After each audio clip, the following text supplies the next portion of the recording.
Talvez a grande percepção que nós temos desse enfraquecimento dos sinais, né, sejam, por exemplo, os sinais de trânsito no Brasil, que a gente considera eles assim, eles estão ali, a gente, se eu estou com vontade eu respeito, se eu não estou, eu não respeito, né?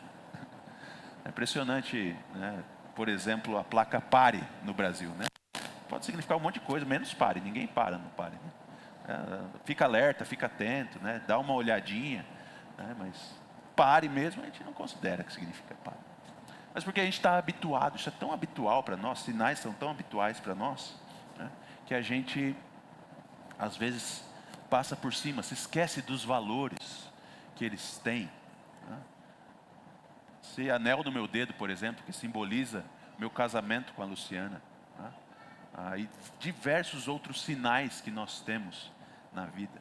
Sinais, alguns são banais mesmo, outros de alguma importância e outros ainda muito mais significativos, que às vezes são difíceis de nós interpretarmos e vermos. Por exemplo, essa semana a gente estava no carro, num momento divertido da nossa família, brincando com a condição de saúde da Isabel, que é asmática.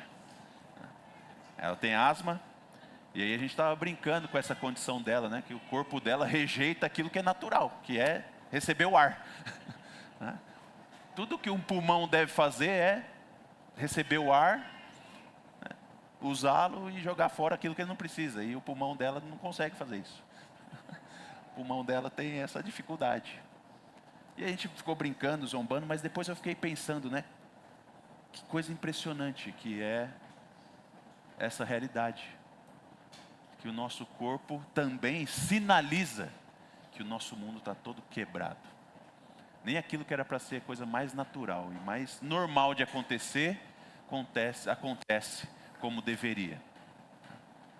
E desses sinais sérios, talvez o principal dele que nós temos diante de nós é a morte, que sinaliza a nossa decadência, a nossa fragilidade e o nosso afastamento do Deus Criador e sustentador de todas as coisas. Mas nessa noite eu quero entrar em Marcos 14 com vocês, verso 12, e nós vamos ver um outro sinal. Um sinal que nos leva para a glória, um sinal que nos leva para algo grandioso, extraordinário. Marcos, capítulo 14, nós vamos considerar a partir do verso 12, a palavra revelada do Senhor Deus, através de Marcos, que diz assim: no primeiro dia da festa dos pães sem fermento, quando se fazia o sacrifício do cordeiro pascal, os discípulos de Jesus lhe perguntaram: onde quer que façamos os preparativos para que o Senhor possa comer a Páscoa? Então Jesus enviou 2 dos seus discípulos, dizendo-lhes: vão até a cidade. Ali, um homem trazendo um cântaro de água sairá ao encontro de vocês. Sigam esse homem e digam ao dono da casa em que ele entrar que o mestre pergunta: onde fica o meu aposento no qual comerei a Páscoa com os meus discípulos? E ele lhes mostrará um espaçoso cenáculo, mobiliado e pronto. Ali, façam os preparativos. Os discípulos saíram, foram à cidade e, achando tudo como Jesus lhes tinha dito, prepararam a Páscoa. Ao cair da tarde, Jesus chegou com os 12. E quando estavam à mesa e comiam, Jesus disse: em verdade lhes digo, que um de vocês, o que come comigo, vai me trair. E eles começaram a entristecer-se e perguntar, um: por acaso seria eu? Jesus respondeu: é um dos 12, comigo põe a mão no prato. Pois o Filho do Homem vai, como está escrito a seu respeito. Mas ai daquele por quem o Filho do Homem está sendo traído. Melhor seria para ele se nunca tivesse nascido. E enquanto comiam, Jesus pegou um pão, E abençoando, o partiu e lhes deu, dizendo: tomem, isto é o meu corpo. A seguir, Jesus pegou um cálice e, tendo dado graças, o deu aos seus discípulos, e todos beberam dele. Então lhes disse: isto é o meu sangue, o sangue da aliança, derramado em favor de muitos. Em verdade lhes digo, que nunca mais beberei do fruto da videira, até aquele dia em que beberei o vinho novo no reino de Deus. Tendo cantado um hino, saíram para o Monte das Oliveiras. Nós temos caminhado pelo livro de Marcos e estamos chegando ao ponto mais elevado da história, ponto onde o Senhor Jesus será morto. Nós temos visto que desde o capítulo 8, o Senhor Jesus passou a ensinar a respeito da sua morte, que ele deveria morrer, que ele deveria ser entregue como um sacrifício, depois do terceiro dia ressuscitar. Mas os discípulos não entendiam muito bem aquele discurso de Jesus. Mas Jesus, conforme Marcos vai relatando, continua ensinando, continua a progressão, e continua contando a história de Jesus. E nós vimos na semana passada que nessa semana tão especial, que é a semana da Páscoa, a semana mais especial para qualquer judeu, os líderes judaicos, os escribas, os fariseus, eles têm a intenção de matar Jesus. Eles querem matar o Senhor Jesus, mas eles não queriam fazer aquilo durante a festa, porque eles não queriam um escândalo, eles não queriam uma revolta popular, eles queriam fazer de um jeito que não gerasse nenhum tumulto, ou, de certa forma, que aquilo não respingasse sobre eles. Mas nós vemos nessa descrição de Marcos, a partir do verso 12, que Deus tinha um plano mais elevado e mais amarrado, por assim dizer. O texto vai dizer que no primeiro dia da festa dos pães sem fermento, no dia em que se fazia o sacrifício do cordeiro pascal, o Senhor Jesus se reúne com seus discípulos e determina ali, de uma maneira cabal, final, que esse momento, o momento da celebração da libertação do povo do Egito, é o momento onde Ele vai libertar o seu povo dos pecados deles. E na verdade Jesus está fazendo justamente dar o significado final da Páscoa. Por isso ele se utiliza desse momento, porque a Páscoa judaica nada mais é do que um sinal, uma sombra daquela grande Páscoa. A libertação do povo do Egito nada mais é do que um sinal, uma sombra daquela grande libertação. Você conhece a história, e se não conhece, leia o livro de Êxodo, de como o Senhor, Deus, Criador dos céus e da terra, que havia feito uma aliança com Abraão e com seus filhos, de ser o Deus deles. Depois de que os filhos de Abraão e Jacó e seus filhos foram para o Egito para se livrar da fome, e ali eles são, depois de muito tempo, escravizados, se tornam escravos, e estão aflitos, estão sofrendo trabalhos forçados, estão sofrendo pela escravidão. E o Senhor chama Moisés e diz: eu ouvi o clamor do meu povo, eu ouvi o clamor do meu povo, e eu vou libertá-los. Eu vou libertá-los. E Deus faz isso por meio de sinais maravilhosos. 10 sinais maravilhosos, que nós comumente chamamos de pragas do Egito, e foram pragas para o Egito, mas para o povo de Deus foram maravilhas, que Deus executou para que eles fossem libertos do Egito. E o final deles foi a morte dos primogênitos, onde todos os primeiros filhos da terra morreram, a não ser aqueles que tinham sido substituídos pelo Cordeiro Pascal. O Senhor disse para os judeus: eu vou matar todos os primogênitos, mas para que o seu filho não seja morto, você vai pegar um cordeiro e você vai sacrificar esse cordeiro. E você vai pegar o sangue desse cordeiro e vai passar na sua porta, no batente da sua porta. E quando o anjo da morte passar pela casa e vir o sangue, quando ele vir o sangue, ele vai passar direto. Vai passar direto. E essa então é a Páscoa judaica. Essa libertação do Egito, onde o Cordeiro Pascal, um Cordeiro substituidor, substitutivo, é sacrificado para que os filhos dos judeus fossem libertos. Os filhos de Israel fossem livres. E essa é a grande festa dos judeus. Essa é a grande celebração deles. E é isso que eles estão celebrando nessa semana. E é isso que o Senhor Jesus então estabelece como a data para se entregar. Porque isso é impressionante, irmãos.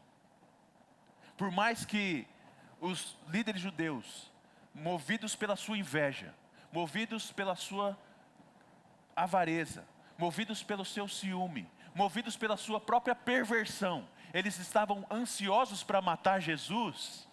O fato era que o próprio Senhor é quem estava se entregando. Era Ele mesmo quem se entregava e era Ele mesmo quem se deixava levar. E Ele mesmo determinou então qual seria a ocasião da sua morte. A ocasião da Páscoa. A ocasião da Páscoa. A ocasião da libertação do povo de Deus. E o Senhor Jesus deixa isso muito claro para os discípulos, quando Ele conta para eles, né, que Ele está no controle das coisas. Ele mostra que está no controle de toda a situação, quando os discípulos perguntam: Senhor, onde a gente vai celebrar a Páscoa?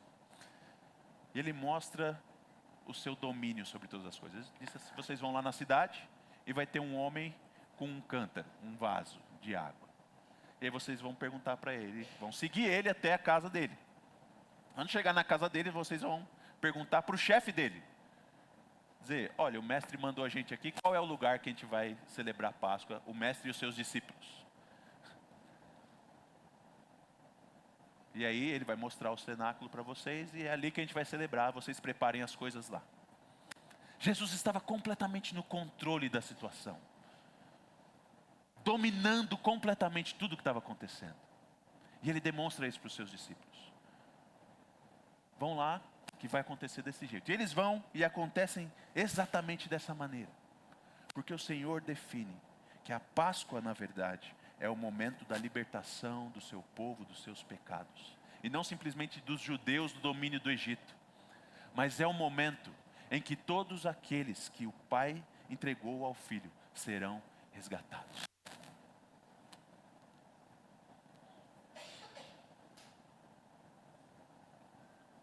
Não são os planos dos líderes judeus de matar Jesus que determinam a sua morte. Mas é o próprio Senhor Jesus que se entrega para fazer a redenção do seu povo. Como foi profetizado pelo próprio Isaías. Ele tomou sobre si as nossas dores. Ele se fez sacrifício por nós. Levou sobre si as nossas enfermidades. O castigo que nos traz a paz estava sobre ele, pelas suas pisaduras nós fomos sarados. O Senhor Jesus tem controle da situação e Ele determinou: essa é a ocasião onde eu serei entregue. E Ele vai então, nessa última noite, celebrar com os seus discípulos. Celebrar com os seus discípulos. E eles então se dirigem a esse cenáculo, se dirigem a esse local para fazer então a celebração dos pães asmos. Na noite em que se fazia o sacrifício do Cordeiro Pascal, eles vão celebrar a libertação do Senhor. Mas o texto vai dizer que naquele momento onde eles estão celebrando, naquele cenáculo, o Senhor Jesus traz um tema pesado para a mesa. ir para a roda de conversa. Marcos é muito sucinto na sua descrição desse momento. E ele diz nos versos 18 e 19, que o Senhor Jesus simplesmente diz: em verdade lhes digo, que um de vocês que come comigo vai me trair. E que nesse momento então os discípulos começaram a discutir e perguntar-lhe: sou eu, Senhor? Sou eu, Senhor? Marcos é sucinto, mas João é mais detalhista no acontecimento aqui. João vai dizer que o Senhor, nesse momento, ele estava angustiado, estava em sofrimento. Antes mesmo de chegar esse momento onde eles estão comendo, João vai dizer que, sabendo que era chegada a sua hora, o Senhor amou os seus discípulos, mas teve essa percepção da agonia da morte. E não só da agonia da morte, mas da agonia da traição. O Senhor está ali comendo, celebrando a libertação do Senhor, mas diante da realidade de que um daqueles que comiam com ele seria o seu traidor, Jesus está aflito e agonizando. E ele traz essa realidade para os seus discípulos: um de vocês que estão sentados comigo à mesa, é aquele que irá me trair. O Senhor Jesus está incomodado com essa situação. O Senhor Jesus está aflito, entristecido com essa situação, de que um daqueles que andavam com ele era o seu traidor. E João, como é mais detalhista, ele vai dizer, né, que a conversa foi mais profunda que essa. Que os discípulos começaram a perguntar sem saber: sou eu, Senhor? Sou eu, Senhor? Obviamente com a sua consciência desafiada por Jesus para se autoexaminar, para se autorrevelar, perguntando: sou eu? Eu sou aquele que trai o Senhor? E João diz que ele é aquele que está ao lado do Senhor e com a sua cabeça reclinada sobre o Senhor. E que Pedro, um pouco distante, faz um sinal para ele: pergunta aí quem é, pergunta aí. Eu consigo imaginar um pouco, né, o apóstolo Pedro fazendo isso, fazendo uns sinaizinhos assim, mandando umas indiretas para que João perguntasse para Jesus: quem que é? Quem que é o traidor? E João pergunta quem é. Senhor, quem é o traidor? Quem é?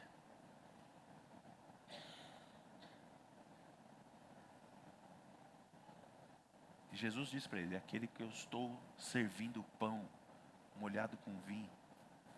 Que Marcos vai dizer que é aquele que põe comigo a mão no prato, está comendo aqui comigo e eu estou servindo ele pão e vinho. É ele. E João identifica essa pessoa como Judas, mas identifica porque ele sabe o posterior da história. Naquele momento eles não sabem ainda. Nem com essa indicação de Jesus eles conseguem reconhecer que é Judas o traidor. Porque João vai dizer que o Senhor Jesus serve Judas e diz para ele: vai fazer o que você precisa fazer. Aquilo que você tem para fazer, vai e faz de uma vez. E Judas se levanta e vai. E os discípulos imaginaram que Jesus estava mandando Judas comprar alguma coisa que precisava, ou então que ele fosse dar alguma oferta para os pobres, para os necessitados. Naquele momento eles não conseguiram fazer essa conexão, de que Jesus estava dizendo que seria traído, e que esse traidor era Judas. Mas Jesus desperta a mente deles para o autoexame. Assim: um de vocês é aquele que vai me trair. Mas é impressionante que Jesus simplesmente reconhece o traidor. É impressionante que o Senhor Jesus, ele reconhece a condenação do traidor. Isso é muito pesado. Porque Jesus, ele está no controle da situação. Mais uma vez, ele está no controle da situação. Ele não está sendo dominado. mas ele está voluntariamente se entregando. Mas ele vai dizer no verso 21, que o Filho do Homem deve ser entregue, e irá se entregar. Porque está escrito assim a seu respeito. É assim que deve ser. É assim que foi planejado, é assim que foi decretado. Mas ai daquele por quem o Filho do Homem está sendo traído. Ai daquele que mete a mão comigo no prato e que me trai. Ai daquele que estando na minha presença me rejeita por 30 moedas de prata. Ai daquele por meio de quem o Filho do Homem está sendo traído. Ai daquele. O Senhor Jesus está comovido. O Senhor Jesus está pesado no seu coração. Mas o Senhor Jesus está determinado. O Senhor Jesus está determinado. E após esse momento então onde Judas sai, e a gente não tem exatamente essa certeza de qual é o momento em que Judas sai, se ele está presente ou não, mas o fato é que na descrição da ceia do Senhor, mesmo com toda essa convicção de que o Senhor seria morto por intermédio de um dos seus seguidores que o traiu, Jesus está determinado a se entregar para redimir pecadores. E Jesus está determinado a criar um sinal que simbolizasse essa entrega. O texto vai dizer a partir do verso 22 que enquanto eles comiam, Jesus pega um pão e abençoa aquele pão. Abençoa aquele pão. E reparte entre seus discípulos dizendo: tomem, isto é o meu corpo. E depois ele pega um cálice e agradece ao Senhor pelo cálice, agradece ao Senhor pelo fruto da videira, agradece ao Senhor e dá aos seus discípulos para que eles bebam. E diz a ele: isto é o meu sangue, o sangue da aliança, derramado em favor de muitos.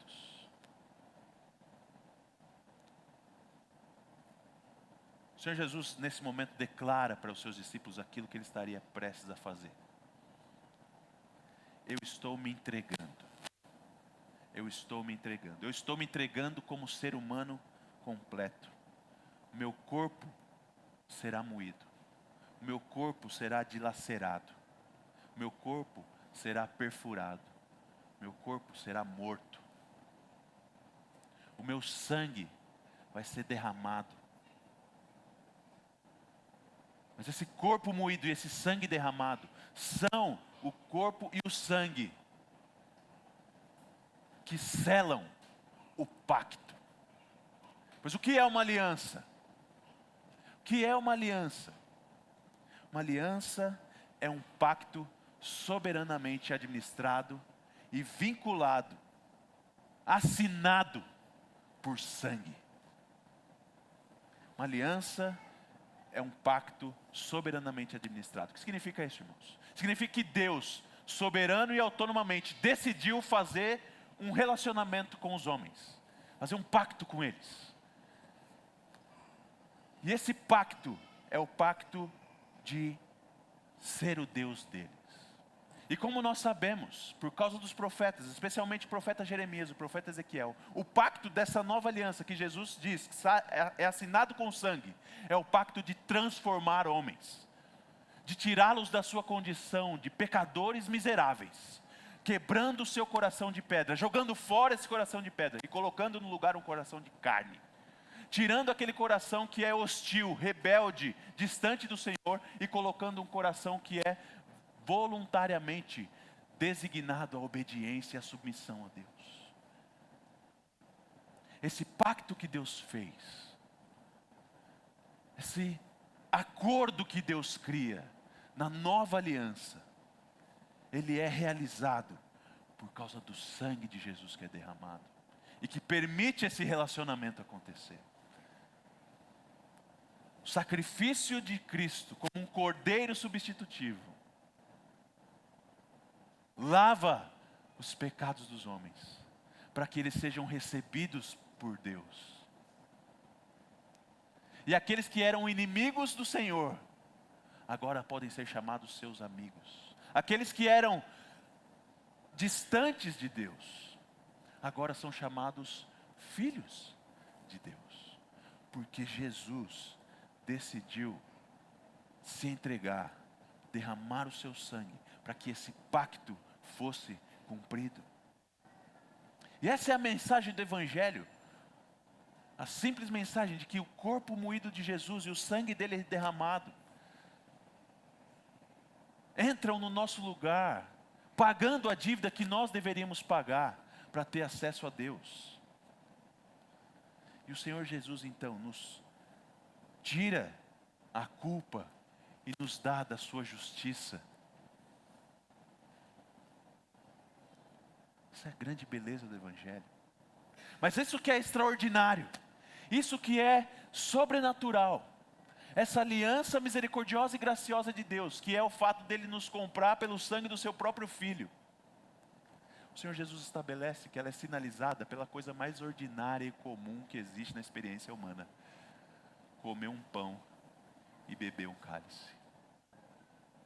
A coisa mais extraordinária que existe na história da humanidade é simbolizada na coisa mais ordinária que existe na experiência humana: comer e beber. E o Senhor Jesus diz então: esse pão é o meu corpo, esse cálice é o meu sangue, e vocês vão comer e beber, para se lembrarem do favor extraordinário que eu tenho em relação a vocês, de me entregar no lugar de vocês, de morrer no lugar de vocês. E isso será alimento para vocês. Vocês vão se alimentar lembrando de que eu me entreguei para que vocês tivessem nova vida. Para que vocês que são por natureza pecadores, sejam novas criaturas, sejam chamados filhos de Deus.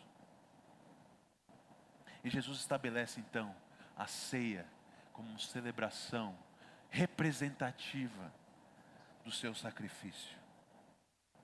Meus irmãos, os apóstolos entenderam isso de maneira muito fundamental e rápida. Se você ler o livro de Atos, você vai ver como já logo no começo da igreja, repetidamente e constantemente, os irmãos se reuniram para partir o pão. O texto de Atos vai dizer, no capítulo 2, que eles perseveraram na doutrina, na comunhão dos santos e no partir do pão. Porque aquela coisa ordinária de comer um pão e beber o cálice, que para eles era algo comum, é a sua bebida ordinária. Para nós no Brasil a gente não toma vinho ou suco de uva todo dia, mas essa é a rotina dos hebreus, é a rotina dos judeus. Todos os dias eles estão comendo um pão e tomando vinho. E naquele sentido eles estão ali. Agora tem esses elementos ordinários, separados, para serem lembrados da glória e da majestade salvadora do Senhor. Mas eles não sabem, eles sabem, aliás, que isso não é simplesmente uma comida comum. Sabem que isso é extraordinário, que eles devem então fazer de maneira solene, ordenada, e de maneira constante como igreja. Capítulo 20 de Atos vai dizer que os irmãos se reuniram para partir o pão no primeiro dia da semana. E obviamente ali, se você ler o relato do capítulo 20 de Atos, você vai ver que na verdade eles estão reunidos para um culto. Primeiro dia da semana eles estão reunidos para cultuar. O apóstolo Paulo prega, tem um sermão longo. Mas ao invés de dizer que eles estão reunidos para o culto, Lucas vai relatar que eles estão reunidos para partir o pão. Porque isso é, para eles, a grande realidade, ou o sinal da grande realidade da redenção que eles têm. Partir o pão comunica que Cristo morreu no nosso lugar. tomar o cálice comunica que Cristo verteu o seu sangue para que nós fôssemos lavados do nosso pecado. É por isso que o apóstolo Paulo vai dizer de maneira muito clara quando escreve aos Coríntios: gente, isso aí que vocês estão fazendo não é ceia não, isso é bagunça. Vocês estão indo aí para encher a pança, vocês não têm casa para comer? Vão comer na sua casa. Quando vocês se reúnem para, como igreja, celebrar o sacrifício de Cristo. Celebrar o favor dele em vocês. E quando vocês comem, vocês anunciam a morte do Senhor. Vocês anunciam a morte do Senhor. De que Ele morreu no seu lugar.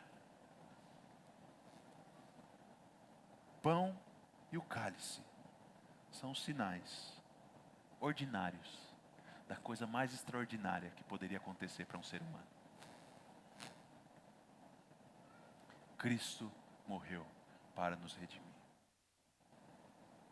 Meus irmãos, a ceia do Senhor, um grande elemento que nós temos na vida cristã, e o grande sinal que nós temos da vida cristã, de que o Senhor Jesus nos redimiu, de que o Senhor Jesus nos comprou, de que o Senhor Jesus pagou o preço dos nossos pecados com o seu próprio corpo, com o seu próprio sangue. Esse é o grande sinal que o Senhor Jesus mesmo estabeleceu. E mais, é um sinal que nós devemos repetir na expectativa do encontro com Ele. Porque Ele diz, no final, em verdade Ele diz que nunca mais beberei do fruto da videira, até aquele dia que beberei o vinho novo no reino de Deus. E o apóstolo Paulo dá a interpretação para a gente do que isso significa no 1 Coríntios 11. E nós anunciamos a morte de Cristo até que Ele venha. Até que Ele venha. Celebramos e anunciamos a morte do Senhor em nosso lugar.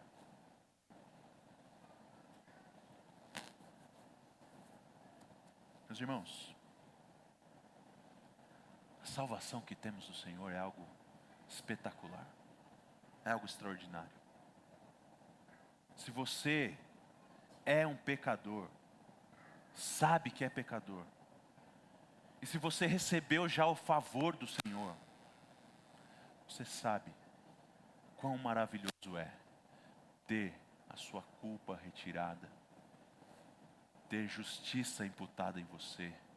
E não só isso, você sabe o que é ter acesso ao Deus Trino. Acesso à fonte última e final, plena de alegria e gozo. O Senhor é a nossa salvação, o Senhor é a nossa alegria. E a ceia do Senhor representa exatamente isso. Por mais ordinária que ela possa parecer, ela é o sinal para nós dessa coisa extraordinária. Nesse sentido, meus irmãos, nós precisamos ser muito cuidadosos. Porque a nossa tendência natural é começar a banalizar as coisas ordinárias. Assim como a gente banaliza o sinal de pare. Assim como muitas vezes nós banalizamos o semáforo vermelho. Como muitas vezes pessoas banalizam o sinal da sua aliança e a sua aliança conjugal. E começam a não levar com a seriedade devida aquelas coisas. Nós precisamos tomar cuidado sobre como nós nos achegamos à mesa e ao sinal da morte do Senhor. Porque isso não é simplesmente um sinal de que se você passar a rua, você pode causar um acidente. Não. Esse é um sinal de que Cristo é o poderoso Senhor que se entregou para salvar. E que esse sinal pertence somente àqueles que são salvos. Ele não pertence àqueles que são traidores do Senhor. Não pertence àqueles que são traidores do Senhor. Nós não temos consenso sobre Judas, se ele participou da ceia ou não. Há um grande debate sobre isso, há uma grande... tem os dois lados. Muitas pessoas creem que Judas saiu antes que eles celebrassem a ceia. Eles estavam comendo e naquele é o momento em que o Senhor entrega um pão para ele e diz, sai daqui. Outros vão dizer que não, que Judas participa exatamente desse momento onde o Senhor está estabelecendo a ceia. E eu não sei. A minha tendência é crer, especialmente pelo relato de Lucas, de que Judas está presente na ceia. Mas o fato de Lucas estar presente para a ceia não quer dizer que você pode tomar a ceia de qualquer jeito. Porque ai de Judas, sendo o traidor que mete a mão na mesa com o Senhor. Ai daquele que põe a mão no cálice e no pão, sendo inimigo de Deus. Ai daquele por quem o Filho do Homem é traído. Você tem coragem de pegar o pão, pegar o cálice, o corpo e o sangue, e não estar sujeito ao senhorio de Cristo? É por isso que nós recomendamos muito claramente nessa igreja: se você não está em Cristo, não participe, porque isso vai ser condenação para você. Se você não está unido à igreja, se você não discerne o corpo de Cristo, a igreja de Cristo, não participe, porque isso vai ser juízo para você. Entenda o que é a ceia. Entenda o que ela simboliza. Entenda o que ela sinaliza. E não ouse participar da mesa do Senhor se você é um traidor do Senhor. Por outro lado, se você é do povo do Senhor, essa é a maior festa que você pode ter. Essa é a maior experiência que um ser humano pode ter. Pegar o corpo do seu Salvador, o sangue do seu Salvador, e declarar, Cristo morreu no meu lugar. Nós não somos católicos. Não cremos que o pão é realmente o corpo de Cristo, que o cálice é realmente o sangue de Cristo. Mas eles representam de uma forma viva, real, a presença de Cristo conosco. Assim como os discípulos estavam lá na presença de Cristo. O Senhor Jesus estava fisicamente no cenáculo, então não tinha como o pão e o cálice serem o corpo e o sangue dele. Ele estava lá fisicamente presente. A razão proíbe a transubstanciação. Jesus está fisicamente no céu hoje, aguardando para tomar mais uma vez a ceia com o seu povo. Mas isso não quer dizer que isso é uma coisa banal, sem presença do Espírito e sem vitalidade para aqueles que tomam consciente, participando com alegria do pão e do cálice, sendo abençoados e alimentados no poder do Espírito do Senhor. Não faça isso de maneira solene, faça isso de maneira clara, objetiva e confiante somente em Jesus. Nesse sentido, meu irmão, eu quero aproveitar esse momento para dar uma instrução para você. O nosso culto, ele tem uma estrutura litúrgica. Todo ele aponta justamente para essa realidade que nós temos em Cristo. Por isso nós celebramos a ceia aqui todo o culto dessa igreja. E nós começamos com a adoração, reconhecendo que Deus é Deus, digno de ser adorado, digno da nossa entrega plena. E nós começamos então lendo a palavra do Senhor e dedicando orações em direção a Ele, bendizendo o nome dEle, dizendo que só Ele é digno de ser exaltado. Nós cantamos isso e confessamos os nossos pecados, reconhecendo que em nós mesmos não temos a dignidade de entrar na presença de Deus. Eu sou um pecador que carece de misericórdia. Eu não tenho em mim méritos para entrar na presença de Deus. Por isso nós confessamos os nossos pecados. E depois de confessar os nossos pecados, nós somos confirmados em Jesus Cristo, na celebração da ceia, de que Ele nos perdoa os pecados. E nele nós temos acesso a Deus. No corpo e no sangue, nós temos acesso ao Deus Trino. Como o autor de Hebreus vai dizer, o novo e vivo caminho, que é o seu corpo, nós podemos ousadamente, com ousadia, ou para os antigos com intrepidez, entrar no Santo dos Santos. No corpo do Senhor, pelo sangue do Senhor, nós temos acesso ao doutrina. Por isso nós assumimos e tomamos o cálice e a ceia depois da nossa confissão. E agora, confiados de que temos acesso a Deus, nós vamos ouvir a sua palavra e a sua instrução. E essa é a liturgia do nosso culto, muito simples, muito clara, mas ela é completa e assim deve ser reconhecida. E estimulo você então a participar do culto todo, meu irmão. Como seu pastor, eu quero estimular você a chegar aqui cedo, para adorar o Senhor, para dizer: Senhor, o Senhor é digno da minha adoração, é digno da minha vida. Senhor, eu sou um pecador miserável que deveria ir para o inferno. Eu não tenho direito nem de respirar o seu ar agora. Obrigado porque o meu pulmão não é como o da Isabel e está funcionando bem.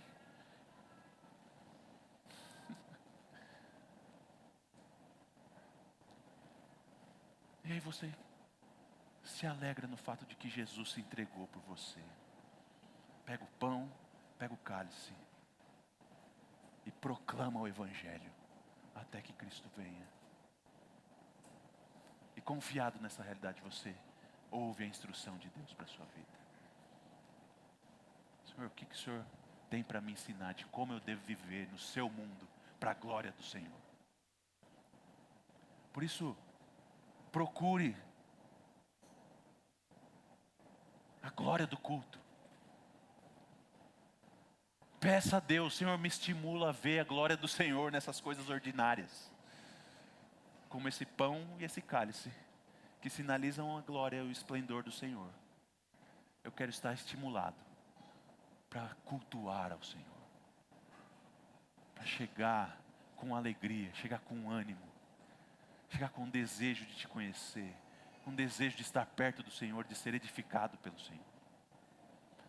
Venha adorar a Deus na beleza da santidade dEle, na beleza do fato de que Ele te recebe para adoração em Cristo Jesus de Nazaré, porque Ele fez uma aliança e pagou com o seu próprio sangue para que você e eu fôssemos resgatados. Amém?